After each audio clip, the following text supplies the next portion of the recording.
Hey guys, this is Joe, Analog Archive, here for the end of the year video showing some of my favorite finds.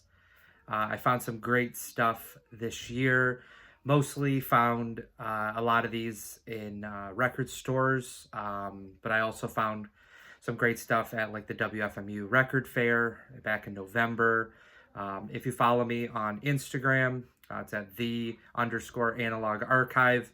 You'll see that I've posted 20 of my favorite finds. There are a few more that I added for this video that I've actually gotten since I made that post about 2 weeks ago. So we'll get right into it. This was one of the ones I actually just picked up over the weekend while I was visiting family in Rochester. Went to the bop shop and I found they had a copy of Blue Lights. This is volume 1. This is billed to Kenny Burrell, but was more of just a kind of like almost all-star lineup of musicians at the time, along with some up-and-coming musicians. So you've got like Lewis Smith, trumpet, Junior Cook, Tina Brooks, tenor sax, Kenny Burrell, guitar, Duke Jordan, Bobby Timmons, piano, Sam Jones, bass, Art Blakey, drums. So got a nice mix of musicians that have been blown out for a few years up to this point, but there were also some that were kind of up-and-coming, especially guys like Junior Cook would start to, around this time, like 1958, 59, would start to play with Horace Silver as part of his quintet. Tina Brooks was kind of right at the beginning. By 1960, he would have recorded with Kenny Burrell at the live session at the, I think it's called the 5 Spot Cafe, along with playing, having his own record, True Blue, and also being a sideman on Freddie Hubbard's first record, Open Sesame. This is just an incredible session. It's one of 2 volumes. So this is being volume 1. You've got 2 original compositions, both on the A side, Yes Baby and Scotch Blues, and then the B side is 2 standards. You've got Autumn in New York and Caravan. So I got a 70s pressing of this a few years ago, but I've always really been on the lookout for an original. So this is a great copy of that. Next one, big thing. I made a video probably like sometime maybe November, talking about me kind of diving into some African music, specifically from like Ghana and Zambia. This is a record I got on Discogs over the summer. This is Ebo Taylor. It's Twur Naimi. It's on the Red Phillips label. Really great 70s like high life from Ghana. Ebo Taylor was one of the real standout guitarists from, actually, I'm sorry, not from Ghana, from Nigeria. But yeah, this is just an incredible, just high life Afrobeat guitar-led session. So very happy to grab that. Really tough to get that, especially in the US. I was able to find that from a seller out of Brooklyn on Discogs. So next 2, beginning of the year, I discovered K Frimpong. So I found 2 of his records this year. This is the first of his records, just K Frimpong and his Cubano Fiestas, I believe 1975, and just great Ghanan high life. Really, K Frimpong was one of the real kind of hallmark, real standout players when it came to the high life genre in Africa. So very happy to find that. And then the one that's a little bit more well-known, one that you see a little bit more often, and this is the second record. Again, K Frimpong, Cubano Fiestas. Great cover. I think this is one of the best African record covers I've seen, featuring his guitarist. but this one really picked up where the last one left off. Just again, great Afro beat, high life, amazing vocals by K. Frimpong, great guitars, great instrumentation, great trumpet saxophones. So especially this one, it's got some great guitar work on it. So very happy to have grabbed that. The blue covered one I found actually in person at Human Head, and then the black cover one I got from a seller in Discogs out of Slovakia. So was very happy to been able to find those. This is another recent pickup. Actually got this again over the weekend. Another Shop and Roster Record Archive. Had a copy of Hubcap, Freddie Hubbard. The back half of the year, I started kind of getting back to where I started when I began collecting jazz in 2019 with hard bop, especially with like Blue Note stuff. Freddie Hubbard has always been one of my favorite jazz musicians. This is one of his early records. I believe this is the third record that he recorded, 1961. Freddie Hubbard trumpet, Julian Priester trombone, Jimmy Heath tenor sax, Cedar Walton piano, Larry Ridley bass, Philly Joe Jones drums. Definitely a very interesting lineup to this. Many musicians nowadays, I mean, pretty much, everybody on this record is someone that got maybe a somewhat kind of understanding of jazz. You've heard of these musicians, but at the time, really not. Julian Priester was kind of just getting going at this point. I think he had a record on Riverside. Jimmy Heath had featured on a few like earlier Blue Note stuff, like right when they went to the 12-inch era. But like Cedar Walton was a new guy on the scene at the time. Larry Ridley, another one.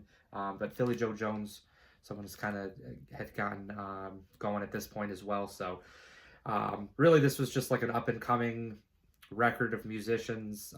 Great instrumentation, great sound to it. Freddie Hubbard, early on, again, this 1961, so he was about 23 at the time when he recorded this, real fiery tone. And again, love Freddie Hubbard, so very happy to have found that one. Continuing on, I showed this over the summer. Bop Shop had gotten in a collection of just this great, like a lot of it was like more free jazz, avant-garde stuff from the 70s and the 80s. It did also have some Blue Note stuff from the 50s and 60s, but this was one that I saw in the Post when they first had put out the collection. This is Marzette Watts on Savoy. Marzette Watts really didn't have a huge output. He was more of a producer. He had a record on ESP disc that I found last year, but then this one I believe was from, I don't know if it says when it was recorded. I believe it was 68 that this was recorded, but just a really great one. Really tough to find, one of the hardest Savoy, especially from this later era of like the late 60s into the 70s Savoy stuff. So I was very happy to have seen that in the collection. This was another recent acquisition. To be honest, this is one of my favorite records that I've picked up in the last month or so at the very least. This is another Bop Shop find. This was actually part of the collection from the summer, but again, as I've started to get into more of the hard bop stuff again from the 50s and 60s, listened to this, loved it. I was familiar with this record for a bit, or for a while, I should say, but just never really found a great copy. This is Bird's Eye View. This is on Transition. This is one of the early Transition titles, but also Transition as a label really didn't last very long. It was just a small label that was kind of put together in the mid-50s, around 55 or so. This was, I believe, recorded December 55 and then came out in 56. Very early Donald Byrd material. You'll see it's got Hank Mobley on it as well. You've got Horace Silver, Doug Watkins, Art Blakey, and then you've also got Joe Gordon that plays on, I believe, one or two of the tracks on trumpet as well. So he kind of, it's like a dual trumpet on two of the tracks. But This is very much of like an early Messengers lineup, even before Art Blakey took over. This was more of like Horace Silver and the Jazz Messengers, again with Hank Mobley, Doug Watkins, Horace Silver, obviously, and then you got Donald Byrd as well. So fiery session, very early hard bop stuff. Very happy to find that. Really, really nice condition for that, especially those transitions were on polystyrene.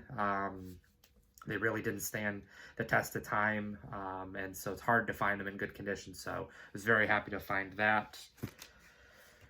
This was probably my favorite find from what I got at Human Head in Brooklyn over the summer. And this is a T-Mac. The record is called Night Illusion. Cover is not in super great condition, but the vinyl is great. It's on this SKJ label, really cool.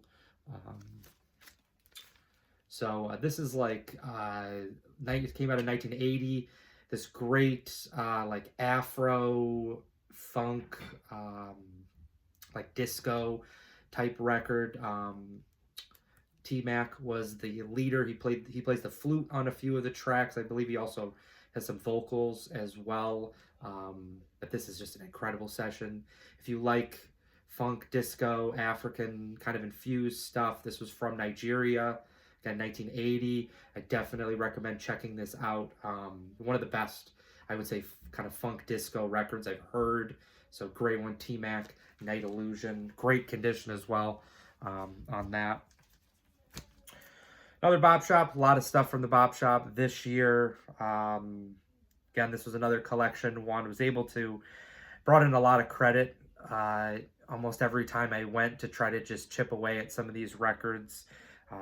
Really had the opportunity to find a lot of, especially Blue Note stuff, but also as I've gotten into free jazz the last few years, been able to find stuff that I really never thought that I was going to find. This is one that I've been familiar with since I really started collecting jazz, Leapin' and Lopin'. Some say that this is kind of Sonny Clark's best record. Some also say like Cool Struttin' as well. Leapin' and Lopin', I really have always loved. I had a Japanese pressing of it really since I started collecting jazz, and was able to upgrade to this. This is a 1966 stereo. Got a really great price on it. Really, really nice condition as well. Tommy Turrentine trumpet, Charlie Rouse, Ike Quebec tenor sax. Ike Quebec's only on one of the tracks, just the ballad on the A side. Sonny Clark piano, Butch Warren bass, Billy Higgins drums. Really, really killer stuff. Great early, or not early, but like early 60s, I should say, hard bop. One of the last records, I believe, before he died. I believe Sonny Clark died in 62, and Ike Quebec was around that same time as well. So a great chance to hear some of these guys, sadly, before they passed away. But yeah, an incredible one. I think this is a great photo. I always really have loved the 50s, early 60s photos that Francis Wolff had captured at Rudy Van Gelder's studio. So really great one there. All right, continuing on, found at WFMU, Nathan Davis, If. This is on the Tomorrow International Records label.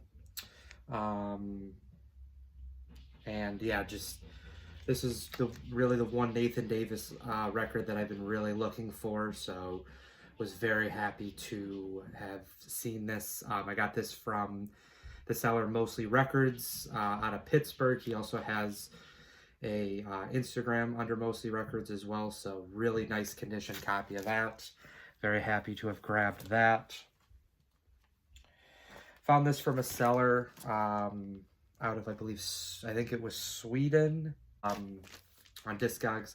This is Eero Koivuinen quartet called Labyrinth. This is a great like 1977 post-bop modal session. Eero is just an incredible saxophonist. Most of his records fetch really high dollar amounts, but the Finnish label Svart, S-V-A-R-T Records, has done a great reissue campaign in probably the last maybe 10 years of reissuing a lot of these, especially Finnish musicians. And yeah, this was a really great one. I don't know if this one has a reissue yet, but some of his other catalog does. So great way to get the stuff for 30-40 bucks instead of the probably mid to high three figures, and for some even getting into even like the $1,000 range. So great one there. I believe this is the last African record. I got this, I mentioned earlier in the video, from a seller out of Slovakia, Music That Shapes. He also has a secondary Instagram account that's Living Music from Africa, where he showcases all of the African stuff that he's getting. I just kind of built a relationship with him over the summer, bought quite a few items from him, and this was the last one that I bought. This actually ended up being his personal copy. And while if you look, kind of, this is Paul Ngozi, the Ghetto. The cover definitely is rough, but the disc is really nice on this. One of the nicest African vinyl that I've seen. Really been looking for this one especially. Just love the guitar work, love his vocals as well. So very happy to find this, the Ghetto, Paul Ngozi.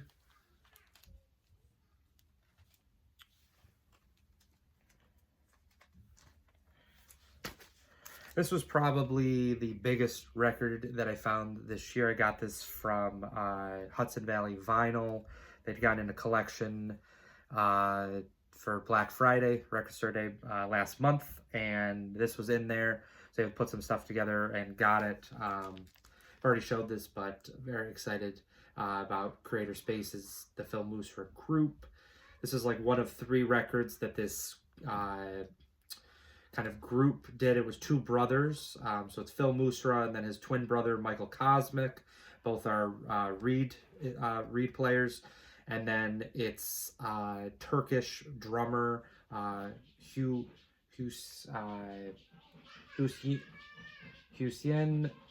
Ertunç. And yeah, the 3 of them each had 1 record that they put out in like the mid 70s. And I now again had reissued this record, the Creator Spaces, along with Michael Cosmic's record, as kind of like a dual release. Definitely much easier on the wallet to find that reissue, even though the reissue I think is it's probably $50-$75, but getting tougher to find as people I think are discovering this music. But great free jazz from Boston, Massachusetts. So huge one there. Really can't say enough about that.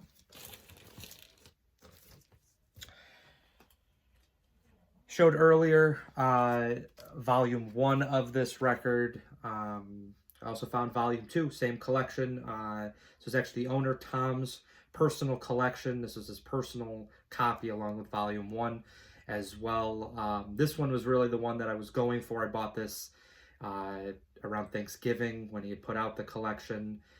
This one for me, the tracks are a little bit more, just a little more interesting. 4 original tracks, 2 on each side as well. Same lineup as what you saw on volume 1. I didn't mention with volume 1, but it's the same thing here for volume 2 as well. Every musician doesn't play on every track. I believe Lewis Smith is the only one that is on all of the tracks. Well, Art Blakey too. Lewis Smith, Art Blakey, Kenny Burrell. 3 are the only 3 that really are in all of them. And then you get kind of a flip-flop of some of the guys as well. Sam Jones also is on the bass and all the tracks.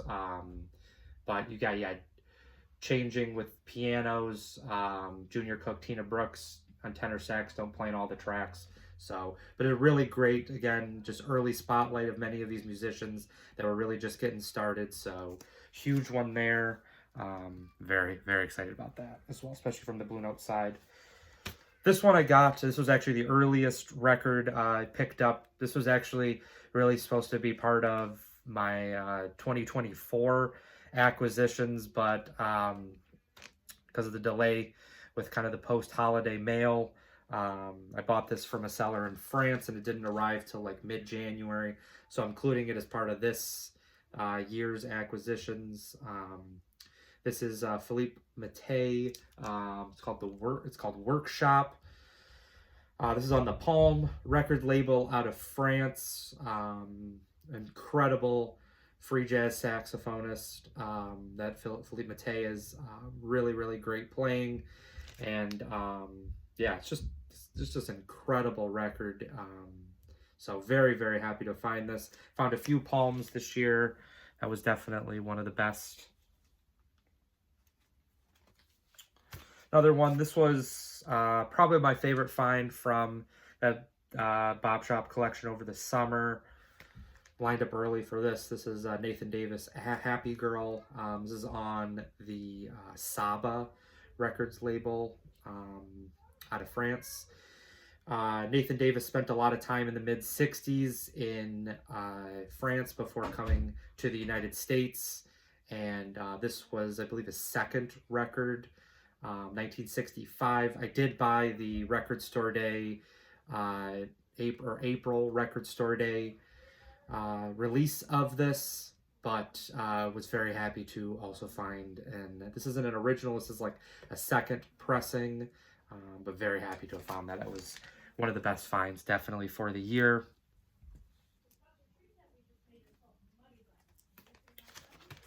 Next one I got from Rob the Waxed.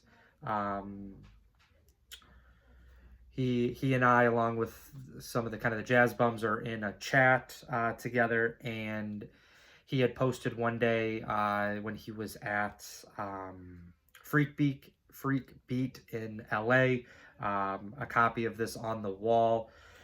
I have the box set of this, but was very happy to have gotten an original. This is in immaculate condition. It's also on the Palm label, so this is Us, Bayard Lancaster. This is, again, on Palm, Jeff Gilson's label, and just an incredible, it's like free jazz, but also some more just kind of like modal type stuff on this. Very, very happy to find this. This is definitely, my opinion, his best record on Palm, so great one there. Very happy to have seen that one.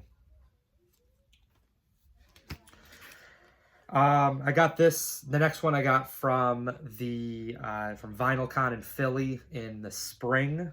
La Planète Sauvage, the great French soundtrack for the movie that was by the same name, La Planète Sauvage. Incredible, just like space jazz, kind of jazz funk.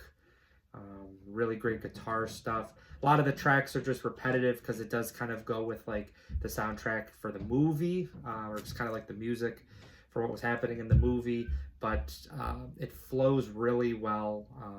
One of the best soundtracks that I've heard, and was just so excited to find this at the fair. Really, really tough one to find. So again, yeah, I can't overstate enough how excited I was for that. This next one got about mid-year. It was about May. Took a trip up to Montreal and found this at Au Trottoir. The great, really, it's widespread genre store, but jazz especially, got a great jazz selection, especially stuff, the rarer stuff that they get, really hard to find. So this is Our Meanings and Our Feelings, Michel Portal, the great French saxophonist. This one you've got Joachim Kuhn is piano saxophone, Shanae steel drums, bells, JF Jenny Clark bass, Aldo Romano is on the drums. You've also got Jacques Thelot on drums and tambourine. This is from June 1969. This is on the Pathé Marconi, like the EMI label. Actually, I think it's actually just on Pathé, or Path, I don't know how you pronounce it, but I have the reissue of this. I picked up like maybe 2 years ago now, but this is one of those records that really stuck with me. So looking for an original, found this. This is an incredibly clean condition copy of this. Brought a bunch of trade because I knew it was going to be expensive, so got that downed quite a bit. Next one, got this right around Thanksgiving of just last month from a seller in South Africa. This is Yakal and Como. This is, Yakal and Como is the name. Mankuku Quartet. Great, like South African, again, post-bop, probably post-bop modal.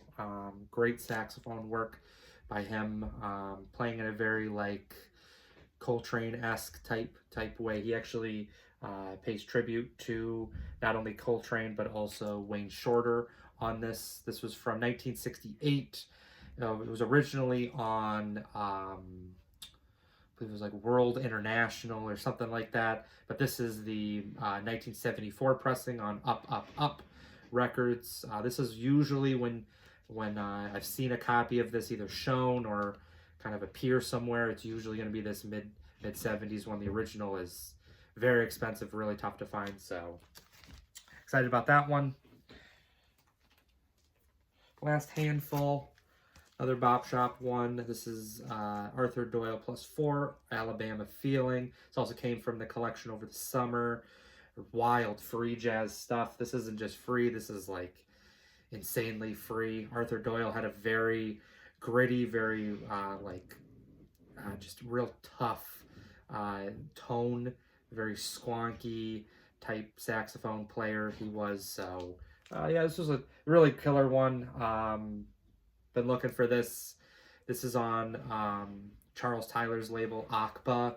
Only had like 5 records on the label. So this is 1978, recorded 1977. So yeah, this is a big one there. Next one was also another highlight for the year. Got this one. This was the big find from WFMU. This is Nation Time, Joe McPhee. It can't overstate enough excited I was to find this. Had my eyes on this last year at WFMU, but just kind of didn't have the funds at the time. So this year I brought a bunch to trade, but also had sold a bunch, so I had some extra money and really just kind of splurged on this one. So great early Joe McPhee, 1970, December 1970, recorded at Vassar College in Poughkeepsie. Great musician, Joe McPhee. Really just great saxophone, great trumpet work as well. I think this was his first record where he played the trumpet as well. So that was a really great find there. And then the last two, I know I've said in the video, multiple of these could be my favorite find for the year. This one I've been really looking for years. This was actually my introduction to jazz. Green Street Grant Green. I got this from Skylar Mendel on he's some jazz on Instagram. He around Labor Day was just kind of put out his collection, and if anybody was interested in anything from his collection, he was willing to sell or trade. I was actually able to trade for this, trade him 2 records, and he sent me this great condition copy. This is a Liberty Mono. I have 2 copies of this already. I have a 1970 stereo copy with the different cover. It was like the street sign that said like Green Street on it, and then I have a 1995 like Blue Note audio file, like the Connoisseur series that they did, that were from the original master tape. So I do have copies of this, but it was really looking for a mono. So huge one that I found there. One of my favorite jazz records of all time. And then the final one, this was really no particular order, really in the end. Back half of this video is probably the finds that I was, or the real big stuff. This was probably my best year of finds overall. A lot of stuff from the Bob Shop this year, especially that collection over the summer, but also his stuff that he had, that Tom had put out from his personal collection at Thanksgiving. WFMU was great for me. Vinyl Con in the spring, going to New York City, to Brooklyn, to Human Head. Found some incredible stuff. Got some great stuff from Instagram from people. Discogs, few things, but really prided myself this year on finding most of this stuff in person. Great one to end with. This is another one that I picked up very early in collecting jazz. Bought a Scorpio pressing of this. This is Clifford Jordan. I thought that the copy that I had bought right before COVID 2020, thought it was an original. Got really excited because I paid like $30 for it. Found out that it was like a mid-2000s Scorpio. Sounded okay, but really never, to be honest, thought that I was going to find a copy of this, a vintage or like an original. This is an original. Cover's pretty rough. Got some water damage on the front and the back, but original labels, 47 West 63rd, no ink. This was from this came out in 1958, early 1958. Blue Note 1500 series, this one specifically 1582. Really nice condition on this as well, so very nice one to end with. So longer video than usual for me, but yeah, I was very excited to for what I found this year. Great people that I met up with, found some great records, and just, yeah, very excited for what I found. Very lucky, very blessed to continue to kind of keep finding these records. I don't know how I keep doing it, but very excited to see what 2026 will offer, and I look forward to seeing other people's videos for their kind of end of the year stuff. If you have not already, please think about liking and subscribing. Thank you again for all of the support in 2025. And I'll be back soon with you. I got a few ideas for some videos, so yeah, thank you again, and I'll see you in the next vinyl video. Bye.